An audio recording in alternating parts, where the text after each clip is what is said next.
موسیٰ کہنے لگا کہ دیکھو ماموں اور ممانی نے مجھے بس یہ کہا تھا کہ میں نے تم سے نکاح کرنا ہے، باقی کی ذمہ داری میری نہیں ہے، کیونکہ جیسے ہی زید واپس آئے گا تو طلاق دلوا کر تمہاری اس سے شادی کر دیں گے، اس لیے مجھ سے تم اس سے زیادہ کی امید مت رکھنا۔ اس کی بات سن کے مجھے اس پہ بہت غصہ آیا تھا۔ میں آگے بڑھی اور میں نے اس کے منہ پہ زوردار تھپڑ مار دیا۔ میں نے کہا تمہیں شرم نہیں آتی؟ بے غیرت مرد ہو کیا؟ تمہارے اندر غیرت نہیں ہے؟ تم نے مجھے کھلونا سمجھ رکھا ہے یا پھر…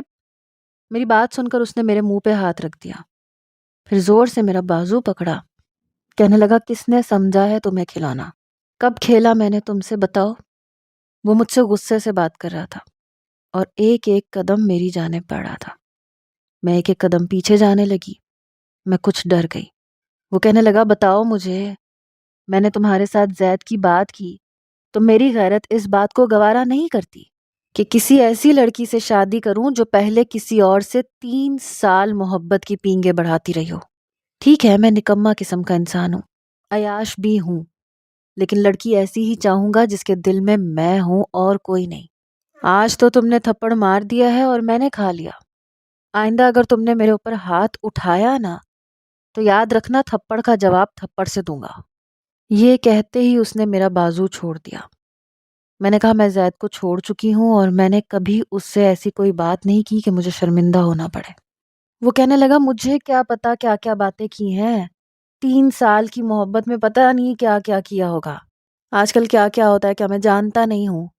دیکھو میں بے شک اتنی اچھی عادات کا مالک نہیں ہوں، لیکن تم میرے ٹائپ کی نہیں ہو۔ بہتر ہے کہ جس سے 3 سال سے محبت کی ہے 1 سال اس کا انتظار اور کر لو۔ 1 سال تمہیں انتظار نہیں کرنا پڑے گا، میں زید کو اچھی طرح سے جانتا ہوں، بچپن میرا اسی کے ساتھ کھیل کے گزرا ہے۔ اسے چیزیں بس کچھ عرصے کی اچھی لگتی ہیں، ان میں بڑی کشش محسوس ہوتی ہے اور ایک وقت کے بعد وہ ان چیزوں سے بور ہونے لگتا ہے، پھر اسے نئی چیز کی تلاش ہوتی ہے۔ جب تم سے محبت کرتا تھا تو طوفانی محبت کرتا تھا، مجھ سے ساری باتیں کرتا تھا کہ میں اینی کے بغیر مر جاؤں گا، تباہ ہو جاؤں گا، یہ ہو جائے گا، وہ ہو جائے گا، فلاں کر دوں گا۔ لیکن جیسے ہی تمہاری اس سے منگنی ہوئی، آہستہ آہستہ اس کی دلچسپی تم سے ختم ہونے لگی۔ ہو سکتا ہے منگنی کے بعد تم دونوں کے بیچ کچھ ایسی اینکی پینکی ہوئی ہو جس سے اس کی تم سے دلچسپی ختم ہو گئی۔ اس کی بات نے تو جیسے میرا فشار خون بڑھایا تھا۔ میں نے کہا خبردار جو تم نے میرے بارے میں ایسی کوئی بات کہی تو۔ وہ کہنے لگا کیوں، تم انوکھی لڑکی ہو کیا؟ کیا میں آج کل کی لڑکیوں کو نہیں جانتا، بے وقوف سمجھتی ہو مجھے؟ میں نے کہا ٹھیک ہے، اگر تمہیں ایسے ہی لگتا تھا تو تم شادی نہ کرتے۔ وہ کہنے لگا ماموں مامی کا احسان بہت ہے مجھ پہ، بچپن میں انہوں نے میری پڑھائی پہ خرچہ کیا ہے، مجھے مفت میں کھلایا پلایا ہے، اس لیے میں نے سوچا ان کے احسان کا بدلہ چکا دیا جائے، اس لیے کر لی شادی۔ میں نے کہا ان کا احسان کا بدلہ چکانے کے لیے میں ہی ملی تھی تمہیں؟ وہ کہنے لگا ہاں، کیونکہ ان کے بیٹے کی محبت تم تھی، پھر تمہاری شادی اگر اس وقت نہ ہوتی تو تمہارے باپ کی عزت کا جنازہ اٹھ جاتا، تمہاری دہلیز پر دوبارہ کوئی بارات نہیں آتی، وغیرہ وغیرہ۔ انہیں تمہاری عزت کا بڑا خیال تھا، اس لیے میں نے سوچا ٹھیک ہے کوئی مسئلہ نہیں، سچ پوچھو تو میں نے تم پہ احسان کیا ہے، اس لیے میری بیوی بننے کی کوشش دوبارہ مت کرنا۔ میں نے کہا ٹھیک ہے۔ اپنے کمرے میں آ کر میں بہت روئی تھی، اپنا آپ بے وقت لگ رہا تھا۔ شام کو جب اپنی نیند پوری کر کے اٹھا تو کچن میں جا کے اس نے دیکھا میں نے کچھ بھی نہیں پکایا تھا۔ میں اپنے کمرے میں ہی بیٹھ کے روتی رہی۔ وہ میرے کمرے میں آ گیا، پہلے تو مجھے دیکھ کے کچھ چپ سا ہوا کیونکہ رو رو کے میری آنکھیں سوجی ہوئی تھیں۔ پھر کہنے لگا اب کھانے کا کیا پروگرام ہے؟ میں نے کہا جب تک تم مجھے بیوی نہیں مانتے تو میں تمہارے کام کیوں کروں؟ کہنے لگا اوکے نو پرابلم۔ یہ کہہ کے وہ کچن میں چلا گیا۔ پھر مجھے برتنوں کے پٹخنے کی آوازیں آنے لگی، میرے جہیز کا سامان تھا۔ میں فوراً سے تیز قدم چلتی ہوئی کچن میں گئی، جب تک وہ 5 منٹ کے اندر اندر ساری شیلفیں بھر چکا تھا۔ کئی انڈوں کے چھلکے پڑے ہوئے تھے، کہیں پیاز جل گئے تھے۔ وہ میرے نان سٹک فرائی پین میں اسٹیل کا چمچ بڑے زور زور سے چلا کے انڈا پکا رہا تھا۔ میں نے کہا یہ تم کیا کر رہے ہو؟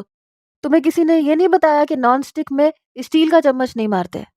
اس کا سارا نان سٹک اتر جائے گا، ہٹو پیچھے۔ میں نے اسے پیچھے کیا۔ کہنے لگا توبہ ہے، کیا ہو گیا کہ اس کا کلر اتر جائے گا؟ کھانا پکانے کی چیز ہے، اسی میں کھانا پکتا ہے، اور انڈا تو ہر کوئی پین میں ہی بناتا ہے۔ میں نے جلدی سے نان اسٹک کا چمچ نکالا اور اس میں انڈا آرام آرام سے فرائی کرنے لگی۔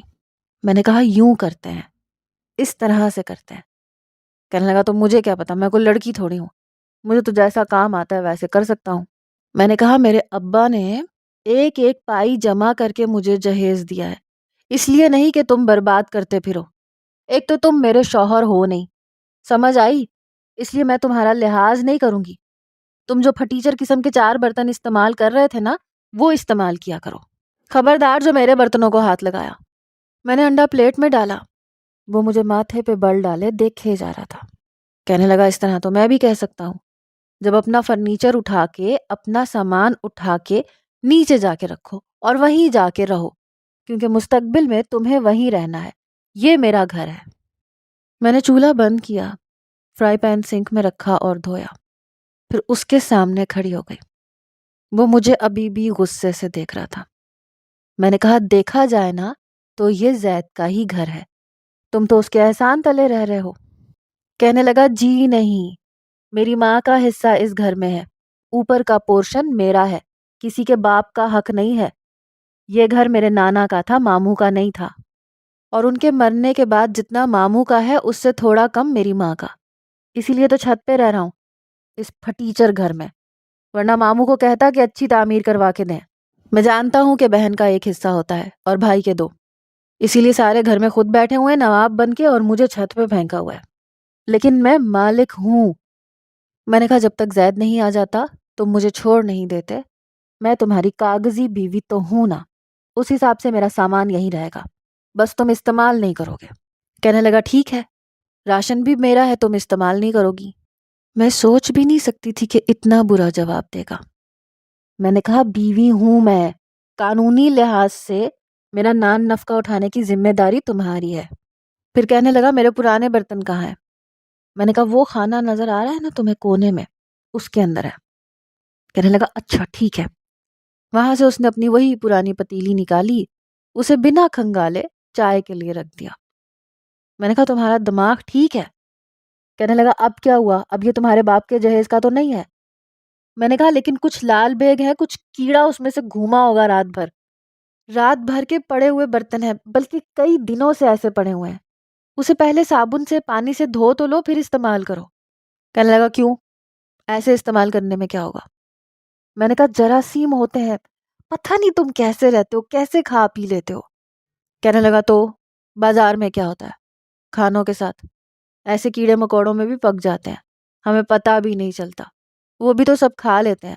گھر میں اتنی صاف ستھرائی کا فوبیا مجھے تو نہیں ہے، لیکن مجھ سے یہ نہیں دیکھا جا رہا تھا۔ میں نے پتیلی پکڑی، اچھی طرح سے دھوئی، پھر ادھر چولہے پہ رکھ دیا۔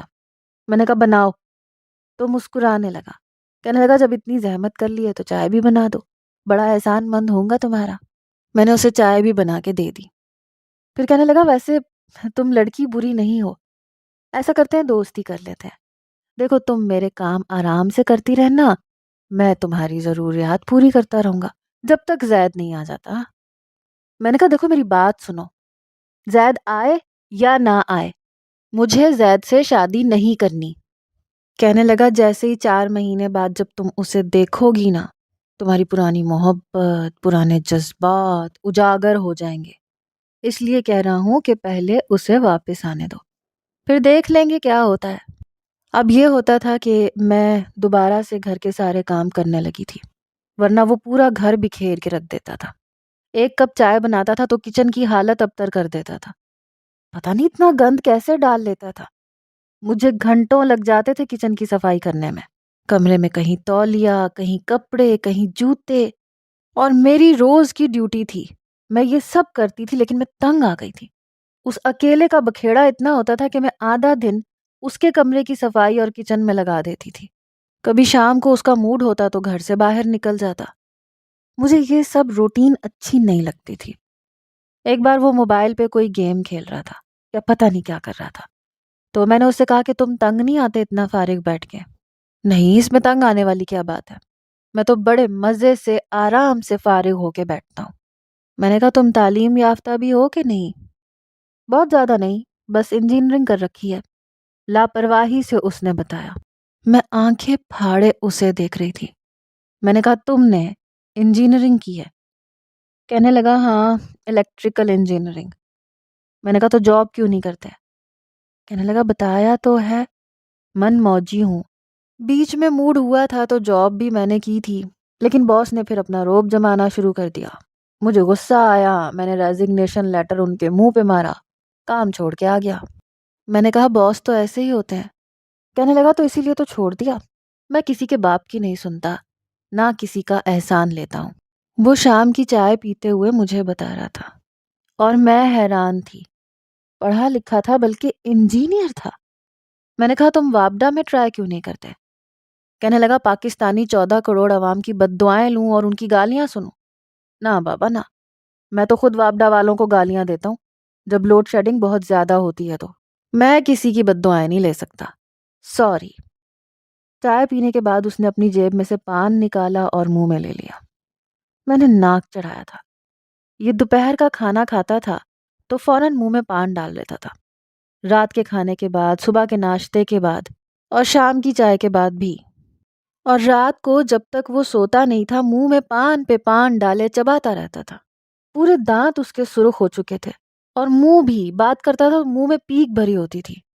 کبھی کبھی تو مجھے اس کی عادت بہت بری لگتی تھی۔ تبھی میں کہتی تھی کہ کچھ تو اپنا خیال رکھا کرو، یہ تم کیا آوارہ لڑکوں کی طرح حرکتیں کرتے ہو؟ تو کہنے لگا تمہیں کیا تکلیف ہے؟ نہیں بدلتا اپنے آپ کو، آج تک میں نے کسی کے کہنے پہ نہیں بدلا، تو تم انوکھی نہیں ہو۔ میں نے کہا کس کے لیے بدلو گے اپنے آپ کو؟ اپنی بیوی کے لیے، جسے مجھے چھوڑ کے اپنانا ہوگا۔ میں تو تمہاری انچاہی بیوی ہوں، جسے تم بڑے چاؤ کے ساتھ لے کے آؤ گے، اس کے لیے بدلو گے کیا؟ وہ کہنے لگا اس کے لیے بھی نہیں بدلوں گا۔ کہنے لگا وہ مجھے ویسے ہی اپنائے گی جیسے میں ہوں، جیسے میں نے آج تک کبھی تمہیں بدلنے کی کوشش نہیں کی، کبھی یہ نہیں کہا کہ میری پسند میں ڈھل جاؤ، جیسا مجھے اچھا لگتا ہے ویسا کرو، ویسے اسے بھی نہیں کہوں گا۔ مجھے اچھا نہیں لگتا اپنے لیے کسی سے یہ کہوں کہ وہ اپنی شخصیت کو مسخ کر کے میرے رنگ میں ڈھل جائے، اور اسی طرح مجھے یہ بھی اچھا نہیں لگتا کہ میں دوسروں کے کہنے پہ اپنے آپ کو بدل لوں۔ میں جیسا ہوں مجھے اس پر کوئی اعتراض نہیں ہے، مجھے برا نہیں لگتا، مجھے تو ایسے ہی اچھا لگتا ہے۔ میں نے کہا ٹھیک ہے۔ اب میں یہ کرتی تھی کہ اسے ٹوکتی نہیں تھی، اس کے بکھیڑے اٹھا دیتی تھی، اسے یہ نہیں کہتی تھی کہ تم اپنے آپ کو بدلتے کیوں نہیں ہو، کیونکہ اس نے بھی یہ کبھی نہیں کہا تھا۔ میں یہ تو نہیں کہتی کہ مجھے اس سے محبت ہو گئی تھی، ہاں، لیکن ہماری اچھی بانڈنگ ہو گئی تھی۔ ہم ہنستے تھے، باتیں کرتے تھے، کبھی کبھی وہ مجھے سمندر لے جاتا تھا، کبھی کہتا تھا کہ ڈھابے پہ کھانا کھاتے ہیں۔ میں نے کہا نہیں، میں نہیں کھاؤں گی، ان کے برتن دھلے ہوئے بھی نہیں ہوتے اور گندے پانی سے دھوتے ہیں، دیکھ نہیں رہے کیسے پسینہ بہہ بہہ کے کڑاہی میں جا رہا ہے؟ میں نہیں کھاؤں گی۔ مجھے کراہیت کا احساس ہوا تھا۔ کہنے لگا تم تو پاگل ہو گئی ہو، بیچاروں کی محنت کا خون پسینہ ہے، اگر کڑاہی میں ڈل رہا ہے تو ہو سکتا ہے اسی کا ٹیسٹ ہو، تبھی تو دیکھو لوگ کیسے مجمع کی صورت میں بیٹھے کھا رہے ہیں۔ میں نے کہا تم نے کھانا ہے تو کھاؤ، میں نہیں کھاؤں گی، مجھے کراہیت ہوتی ہے۔ وہ کہنے لگا 5 اسٹار ہوٹل کے کچن میں جا کے دیکھو، ان کے بھی یہی حال ہوتا ہے، ان کا بھی پسینہ بہہ کے سالن میں ہی ڈل رہا ہوتا ہے، لیکن وہ بڑے اچھے طریقے سے پیش کرتے ہیں، اے سی والا ہال ہوتا ہے، صاف ستھرے ویٹرز ہوتے ہیں، شیشے کی پلیٹیں ہوتی ہیں، اس لیے تم لوگ سمجھتے ہو کہ صفائی بھی ویسی ہی ہے۔ ارے کچن کا یہی حال ہوتا ہے جو ان ڈھابوں کا ہے۔ یہ لوگ ہماری طرح سادے ہیں، یہ اپنا اندر چھپاتے نہیں ہیں۔ کہنے لگا تمہیں یقین نہیں آتا تو ایک 5 اسٹار ہوٹل کا شیف میرا دوست ہے، میں دکھاؤں گا کہ کھانا کس طرح پکاتے ہیں۔ کہنے لگا چلو تمہیں برنس روڈ کی چاٹ کھلاتا ہوں، بڑی مشہور ہے۔ میں نے آج سے پہلے برنس روڈ کا صرف نام سنا تھا۔ میں اس کے ساتھ چلی گئی، لیکن جس چاٹ کے ٹھیلے پہ وہ مجھے لے کے آیا تھا، دیکھ کے میرا جی مت لانے لگا۔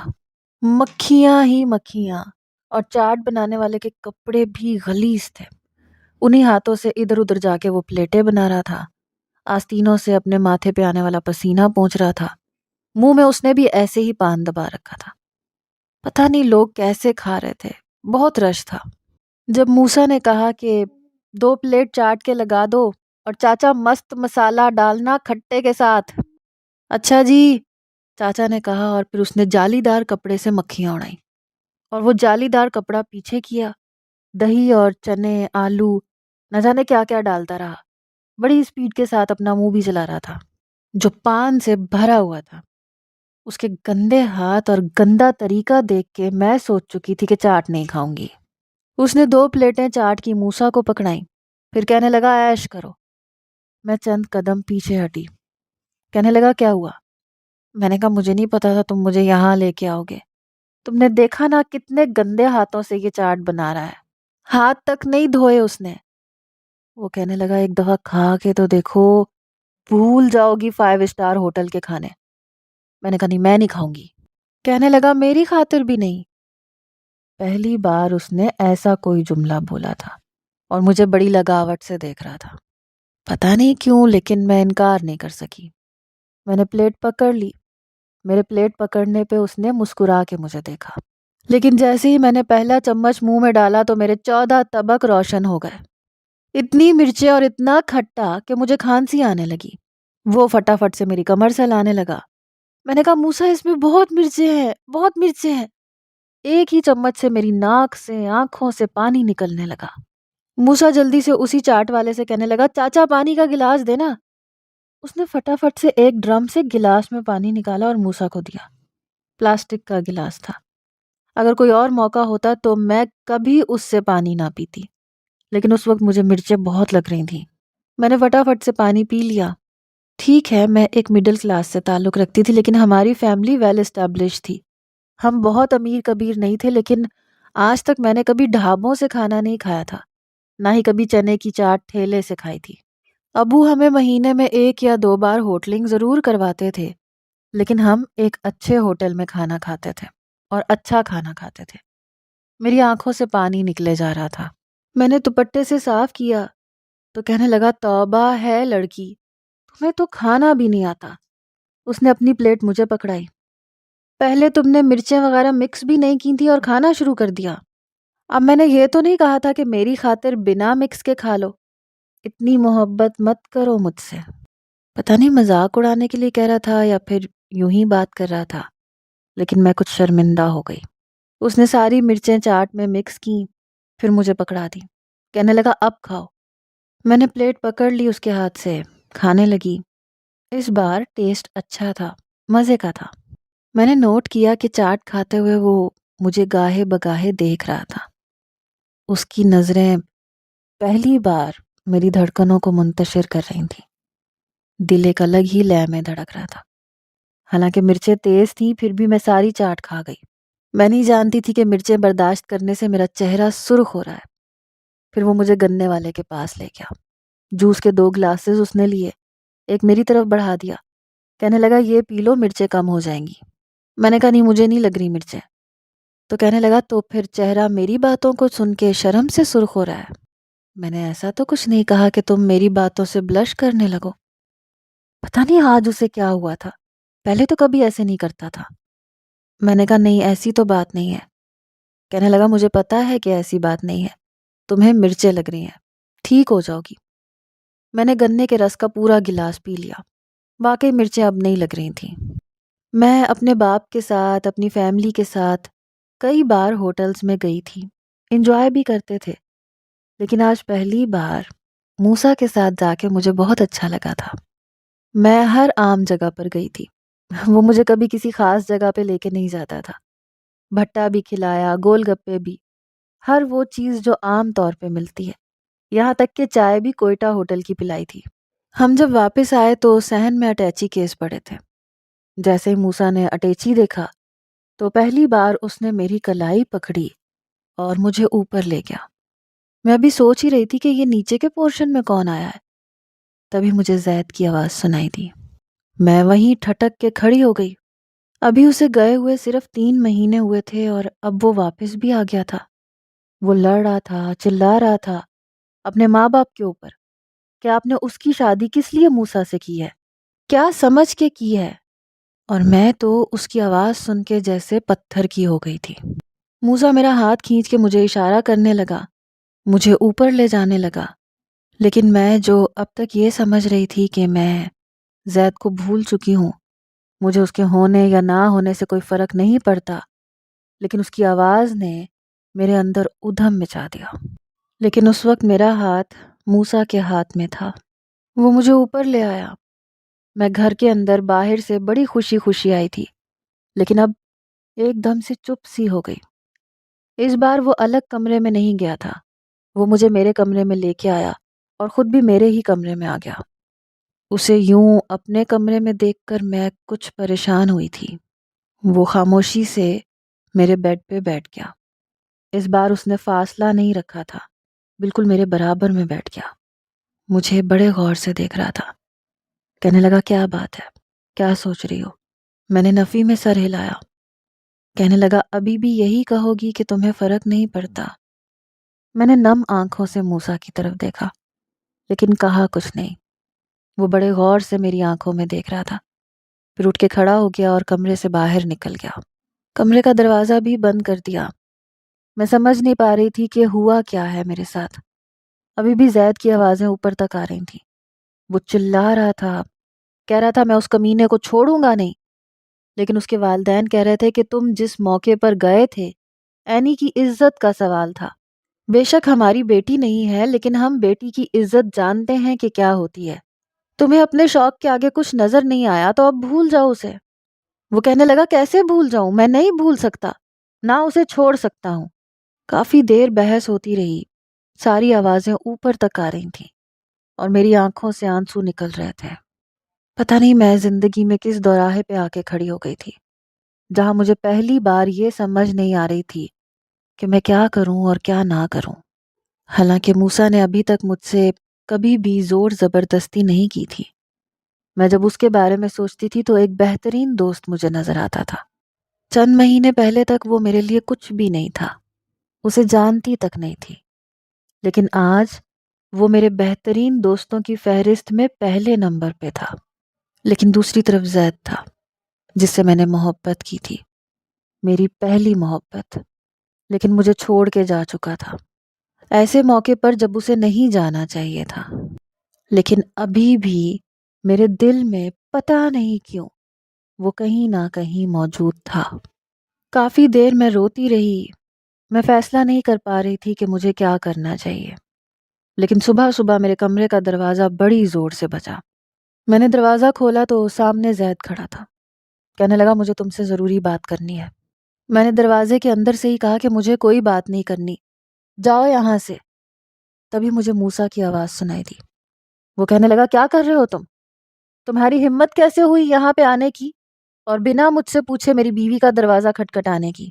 وہ کہنے لگا، زیادہ ہیرو مت بنو، ہمارے ٹکڑوں پہ پل رہے ہو، پڑے ہوئے ہو، تمہاری اتنی ہمت کہ تم مجھ سے الجھو۔ شاید وہ وقت بھول گیا تمہیں جب تم میری اترن پہنا کرتے تھے۔ وہ کہنے لگا، ہاں بچپن گزر گیا، اس لیے میں وہ باتیں بھی بھول گیا ہوں۔ جب سے میں خود کفیل ہوا ہوں میں نے اترن پہننی چھوڑ دی ہے۔ وہ کہنے لگا، میں جانتا ہوں تم نے ابھی تک اینی کو اپنایا نہیں ہے، وہ میری ہے اور میری رہے گی۔ اس کی یہ بات سن کے میں نے دروازہ کھولا تو زید کی آنکھیں سرکتی ہوئی مجھ پہ آ کے رکی۔ وہ کہنے لگا، کیا سوچا تم نے کہ میں تمہیں اپنے ساتھ بے وفائی کرنے دوں گا؟ اینی میں تمہاری جان لے لوں گا یا موسیٰ کو جان سے مار ڈالوں گا، تم شاید مجھے جانتی نہیں ہو۔ اس وقت وہ جس طرح سے بھبک کے بول رہا تھا، میں موسیٰ کے برابر میں جا کے کھڑی ہو گئی۔ اس نے مجھے پیچھے کیا اور خود زید کے سامنے کھڑا ہو گیا۔ کہنے لگا، چلو نکلو، شاباش، یہاں سے نکلو اور آئندہ اوپر مت آنا۔ وہ کہنے لگا، مجھے اینی سے بات کرنے دو، اگر وہ مجھ سے کہے گی کہ میں اس کے لیے اہمیت نہیں رکھتا تو میں چلا جاؤں گا۔ پھر مجھ سے کہنے لگا، اینی بتاؤ تم کیا چاہتی ہو؟ میں سمجھ نہیں پا رہی تھی کہ مجھے کیا کہنا چاہیے اور کیا نہیں کہنا چاہیے۔ اس وقت ساری کی ساری بات آ کر مجھ پر ٹھہر گئی۔ زید کہنے لگا، میں جانتا ہوں تم انکار نہیں کر سکتی، اس لیے سوچ سمجھ کے جواب دینا۔ تم نے ہمیشہ مجھ سے محبت کی ہے، جذباتی فیصلہ تمہاری زندگی برباد کر دے گا۔ تم کبھی بھی موسیٰ جیسے شخص کے ساتھ خوش نہیں رہ سکتی۔ میں چپ تھی۔ موسیٰ کہنے لگا، میری طرف سے کوئی دباؤ نہیں ہے، تم ہر فیصلہ کرنے میں بالکل آزاد ہو، جو چاہے فیصلہ کر لو۔ میں نے آنکھیں بند کی اور موسیٰ کا ہاتھ پکڑ لیا۔ میں نے کہا، میں اپنے شوہر کے ساتھ رہنا پسند کروں گی، چاہے وہ جیسا بھی ہے، لیکن تم سے بہت بہتر ہے۔ زید بڑی حیرت سے مجھے دیکھ رہا تھا۔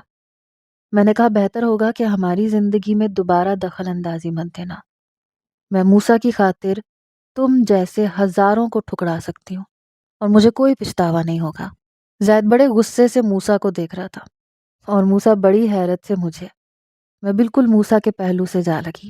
میں نے کہا زید اب تم جا سکتے ہو۔ وہ نیچے چلا گیا لیکن موسیٰ مجھے حیرت سے دیکھ رہا تھا۔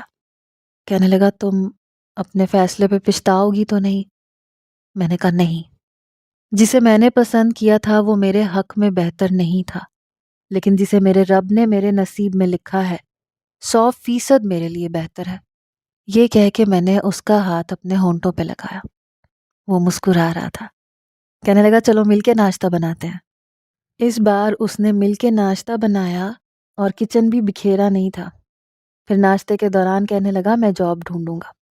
میں نے کہا کیوں، تم تو من موجی ہو؟ کہنے لگا جب ایک لڑکی میرے لیے اتنا کچھ کر سکتی ہے تو مجھے بھی اس کے لیے کچھ نہ کچھ تو کرنا چاہیے۔ جاب بھی کروں گا اور تم سے بہت اچھا سا پیار بھی۔ اس کی بات سن کر میں نے شرم سے نظریں جھکائی تھیں اور وہ مسکرا رہا تھا۔